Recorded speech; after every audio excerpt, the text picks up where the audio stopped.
नमस्कार दोस्तों, स्वागत है आपका डीप नॉलेज में। आज एक बहुत इम्पॉर्टेंट डिफरेंस पढ़ेंगे हम लोग। परशुराम ने इतना सही सवाल पूछा है गुरुदत्त से कि मुझे लगता है ना वो हम सब की लाइफ में एक गियर की तरह काम करे। जैसे गाड़ी चलाते समय फर्स्ट गियर से सेकंड, सेकंड से थर्ड और थर्ड से हाईएस्ट गियर में जाते हैं तो हमारी स्पीड बढ़ जाती है। ऐसे ही अगर आप स्पिरिचुअल लाइफ में अपनी स्पीड को बढ़ाना चाहते हैं तो आज का सवाल आपको हेल्प करेगा। परशुराम पूछते हैं, what is the difference between casual seeker and a serious seeker of truth. कि हमको कैसे पता चलेगा कि हम केवल कैजुअल सीकर हैं या हम बहुत सीरियस सीकर हैं ट्रूथ के। इसको गुरुदत्त ने 5 पार्ट्स में डिवाइड किया, 5 हेडिंग्स में, और दोनों में ही एक तरफ कैजुअल सीकर को और एक तरफ सीरियस सीकर के लक्षण दिखाए। सबसे पहला पॉइंट है डेप्थ ऑफ इंक्वायरी। जब भी हम सच को जानने की कोशिश करते हैं तो हमको पता नहीं चलता कि हम कितनी गहराई से उसको जानना चाहते हैं। और मैं देखता हूँ मेरी लाइफ में ना ये दोनों हैं। एक टाइम पर मैं कैजुअल सीकर था और उसके बाद मैं सीरियस सीकर हो गया। ये कैसे और कब हुआ ये कोई नहीं बता सकता, लेकिन मुझे लगता है कोशिश करते रहने से ही हुआ। तो सबसे पहला पॉइंट था गुरुदत्त का डेप्थ ऑफ इंक्वायरी। जो कैजुअल सीकर होता है वो केवल सरफेस पे देखता है। इसको कहते हैं स्किम्स द सरफेस। मुझे याद है बचपन में स्कूल में मुझे अच्छे नंबर चाहिए थे, तो मम्मी ने कुछ पैसे दिए थे, कई महीनों में इकट्ठे किए थे मैंने। तो उस पैसे से मैंने एक स्पीड रीडिंग किट खरीदा ताकि मैं जल्दी से पढ़ सकूं। क्या कभी हम स्पीड ईटिंग किट खरीदेंगे कि जल्दी से खाना खा लें? खाने को स्वाद से खाते हैं। ज्ञान भी ऐसे ही होता है। ज्ञान मन की सफाई होती है और स्क्रिप्चर्स होते हैं टूल्स, औजार, जिसके ज़रिए हम अपने मन को समझते हैं। लेकिन अगर कैजुअल सीकर हैं आप तो उन बुक्स को, उन टीचिंग्स को ऊपर ऊपर से पढ़ेंगे। और ये इसलिए होता है क्योंकि हम बहुत बेसब्र होते हैं, हमको चाहिए होता है क्विक आंसर्स। इसलिए हम फरेबियों के पास जाके फंस भी जाते हैं। अगर कोई हमको प्रॉमिस करता है कि आपको कुछ ही महीनों में, और मैं इसमें फंस चुका हूँ। जैसे मैंने आपसे पिछले वीडियो में बताया कि बाबाओं ने, ढेर सारे बाबाओं ने मुझे, मतलब उन्होंने नहीं फंसाया, मेरी ही इच्छा कि जल्दी से जल्दी मैं एनलाइटेड हो जाऊँ। तो ये कैजुअल सीकर का एक साइन है। और वहीं जो आर्डेंट, बहुत जेन्युइन सीकर्स हैं, सीरियस सीकर्स हैं, दे डीपली ड्वेल्व इनटू सब्जेक्ट। वो एक सब्जेक्ट में बहुत गहरे से जाते हैं। आजकल दोस्तों मैं एक सीरीज़ बना रहा हूँ हमारे BDM कोर्स के लिए। उसका नाम है how to become successful in the age of AI। और बड़ा मुश्किल टॉपिक है। आज बच्चों के साथ, मतलब श्रीश, गौरी, वैभव, उन तीनों के साथ बैठ कर के जब पढ़ रहे थे तो एक पॉइंट के बाद तो तीनों को नींद आने लगी, क्योंकि बहुत सी नए नए वोकैबुलरीज थे, शब्द थे, और ढेर सारे ऐसे लोग थे जिनको ये जानते ही नहीं थे। तो धीरे धीरे गए। मैं चाहता हूँ ये बच्चे डीपली डेल्व करें सब्जेक्ट पे, और इसके लिए टाइम चाहिए होता है, एफर्ट चाहिए होता है, क्योंकि आपको केवल फटाफट आंसर नहीं चाहिए, आपको चाहिए डीप अंडरस्टैंडिंग। और बहुत बार ऐसा होता है ना कि जब आप किसी चीज़ को समझने की कोशिश करते हैं तो आपको अपने बारे में बहुत सी अनकंफर्टेबल ट्रूथ समझ में आता है। अपनी खुद की कमियां दिखाई देती हैं, लेकिन वो तभी दिखाई देंगी जब आप जेन्युइनली, सीरियसली सच को खोज रहे हैं। दूसरा पॉइंट भगवान ने दिया था कमिटमेंट का, कि जो कैजुअल सीकर होगा वो बहुत जल्दी गिव अप कर देता है। और आप देखिए कौन कौन सी चीज़ों को आपने बहुत जल्दी गिव अप कर दिया और वो आपको नहीं मिली, तो घबराइए मत, परेशान मत होइए। वो इसलिए था क्योंकि आपकी सीकिंग बहुत कैजुअल थी। इसको ऐसे भी देख सकते हैं कि आप एक बहुत भारी पत्थर उठा रहे थे, खींच रहे थे, और रस्सी, जिस रस्सी को आपने यूज़ किया उसको खींचने के लिए, वो बहुत पतले धागे की तरह थी, धागा टूट गया। तो जो लोग कैजुअल सीकर होते हैं वो बहुत आसानी से गिव अप कर देते हैं।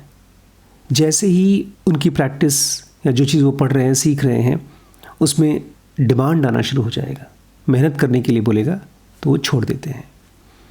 और वहीं जो आर्डेंट सीकर्स होते हैं वो दिखाते हैं अनवेवरिंग कमिटमेंट।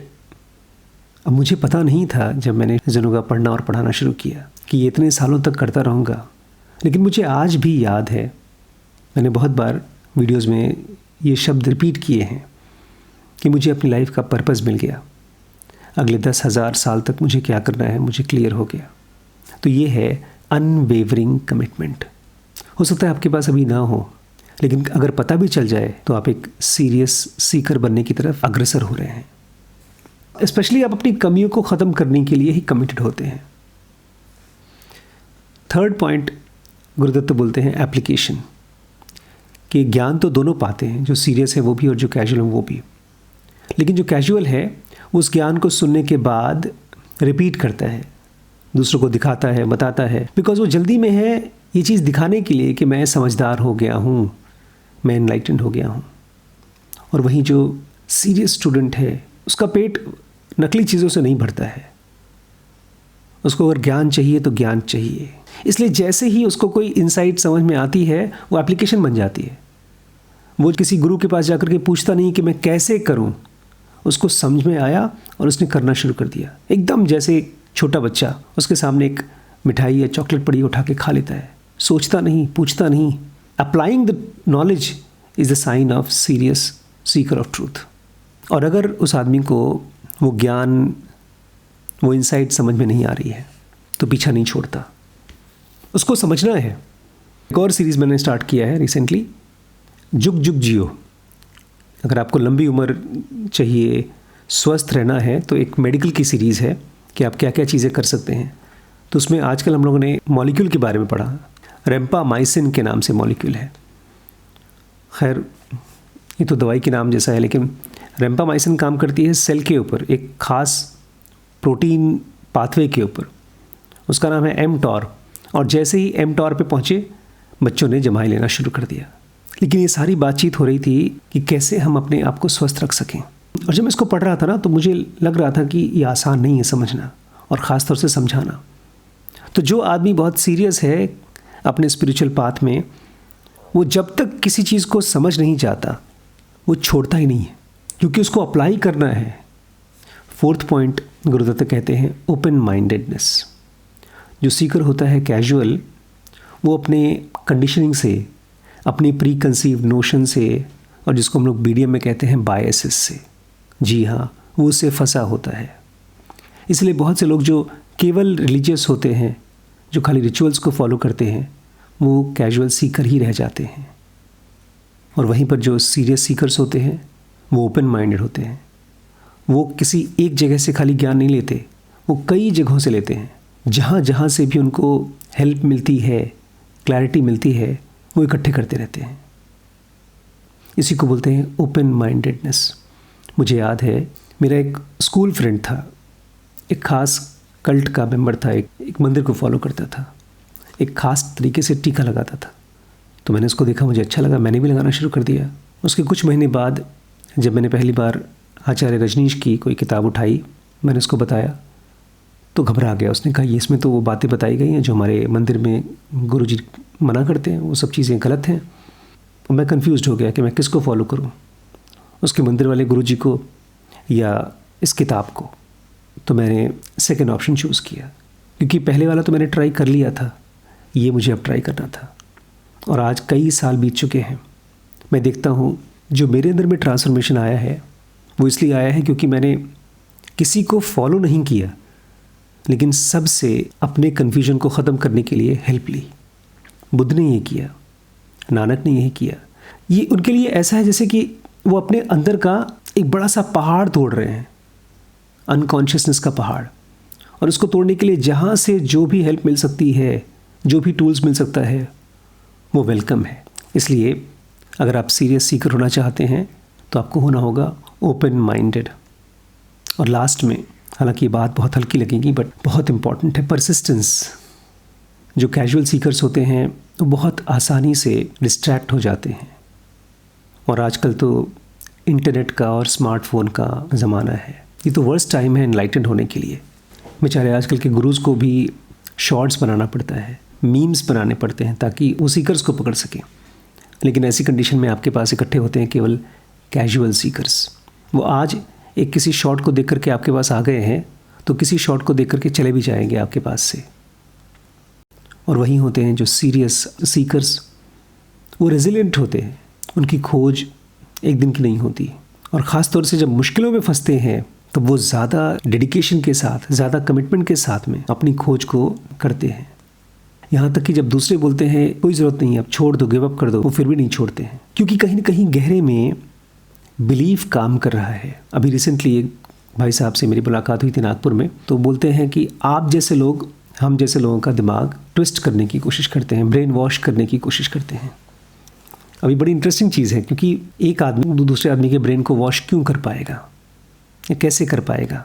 अगर वो वॉशेबल है तभी तो, किसी कपड़े में अगर कचरा है तभी तो उसको साफ़ कर सकते हैं। आप साफ़ कपड़े को कैसे साफ़ करेंगे? तो मैंने उनसे कहा इसके लिए तो आपको मुझे थैंक यू बोलना चाहिए कि मैं आपका ब्रेन वॉश कर रहा हूँ। बोलते नहीं, आप हमको बेवकूफ़ बना रहे हैं। मैंने उनसे कहा नहीं, आप किसी चीज़ को बिलीव करते हैं और जब आप मेरी बात सुनते हैं तो आपकी वो बिलीफ ढीली हो जाती है, कमज़ोर हो जाती है, और आप चाहते नहीं हैं कि आपको बिलीफ टूटे। लेकिन मेरी बिलीफ ट्रूथ से आ रही है, मैंने कुछ रियलाइज़ किया है, वहाँ से आ रही है। और आपकी बिलीफ आ रही है आपके कंडीशनिंग से। आपने कहीं किसी को देखा और अपनी बिलीफ बना ली तो वो कमज़ोर है। ये लास्ट पॉइंट था दोस्तों, बिलीफ। क्योंकि जो कैजुअल सीकर्स होते हैं ना, वो इमेजिनेशन पे बिलीव करते हैं कि एनलाइटनमेंट, ईश्वर, गॉड, ये सब चीज़ें जो उन्होंने कल्पना की है मन में वैसी होंगी। और जो सीरियस सीकर्स होते हैं उनका बेस कुछ और होता है। उनकी सर्च शुरू होती है अपने अंदर के कन्फ्यूजन से, अपने अंदर की सफरिंग से। वो फ्री होना चाहते हैं। कोई इमेजिनेशन नहीं है कि उनको कोई पावर चाहिए, उनको कोई स्पेशल काइंड ऑफ ग्रोथ चाहिए, कोई एनलाइटमेंट का एक्सपीरियंस चाहिए।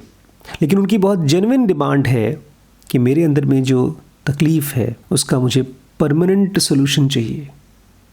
और उनको ये भी बिलीव हो चुका है कि ये सोल्यूशन मुझसे पहले कई लोगों ने पाया है, इसलिए वो स्क्रिप्चर्स पढ़ रहे हैं। जब भी मैं कृष्णमूर्ति के मुँह से सुनता हूँ ना, I am not a freak, मैं कोई अजीबोगरीब चीज़ नहीं हूँ कि मुझे ही ज्ञान होना पॉसिबल है। इस दुनिया में सफरिंग है, और अगर तुम सेल्फ नॉलेज के ऊपर काम करते हो, खुद को जानने के लिए काम करते हो, तो तुम फ्री हो सकते हो। तो ये सीरियस सीकर की एक लक्षण है।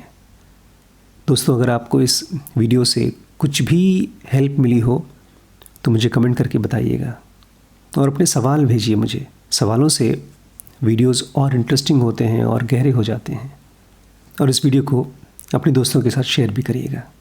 ठीक है।